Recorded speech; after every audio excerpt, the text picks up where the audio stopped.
Hello. അപ്പോൾ ഇന്നത്തെ video നല്ലൊരു യൂസ്ഫുൾ വീഡിയോ കേട്ടോ. കുറേ പ്ലാസ്റ്റിക് ഷീറ്റുകൾ നിങ്ങൾ കാണണില്ല. അതെന്താണെന്നറിയോ? ഞാൻ ഇന്നെൻ്റെ ഫ്രിഡ്ജ് ക്ലീൻ ചെയ്തപ്പോൾ ഫ്രിഡ്ജൊന്ന് വലിച്ചിട്ട് കഴുകിയിട്ടതാണ്. നല്ല വൃത്തിയാണ് നമ്മൾ പ്ലാസ്റ്റിക് ഷീറ്റ് ഫ്രിഡ്ജിൻ്റെ ഓരോ അറയിലും. ഏതൊക്കെ തട്ടുണ്ട് അതേ എല്ലാ തട്ടിലും നമ്മൾ ഫ്രിഡ്ജ് വാങ്ങുമ്പോൾ തന്നെ കറക്റ്റിൽ മുറിച്ചിട്ട് സെറ്റാക്കുക. എന്നാൽ നമുക്ക് ഫ്രിഡ്ജ് ക്ലീൻ ചെയ്യുമ്പോൾ ഫ്രിഡ്ജ് വാഷ് ചെയ്യാനൊക്കെ നല്ല ഈസിയാണ്. അധികം കറകളൊന്നും ഫ്രിഡ്ജിൻ്റെ തട്ടിൽ പിടിക്കില്ല. ഈ പ്ലാസ്റ്റിക്കിൻ്റെ ഷീറ്റിലാണ് പിടിക്കുക. പിന്നെ അതുപോലെ എന്തെങ്കിലും ഫ്രിഡ്ജിൽ പെട്ടെന്ന് അങ്ങനെ പോയാൽ നമുക്ക് ആ ഷീറ്റ് മാത്രം എടുത്ത് വാഷ് ചെയ്യാം.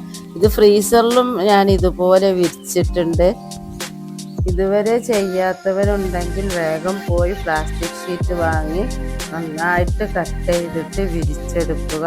നല്ല ഈസി മെത്തേഡാണ്. എല്ലാവരും ട്രൈ ചെയ്ത് നോക്കണം. എൻ്റെ വീഡിയോ ഇഷ്ടപ്പെട്ടാൽ ലൈക്ക് ചെയ്യുക. എല്ലാവർക്കും ഈ വീഡിയോ ഒന്ന് ഷെയർ ചെയ്ത് കൊടുക്കുക.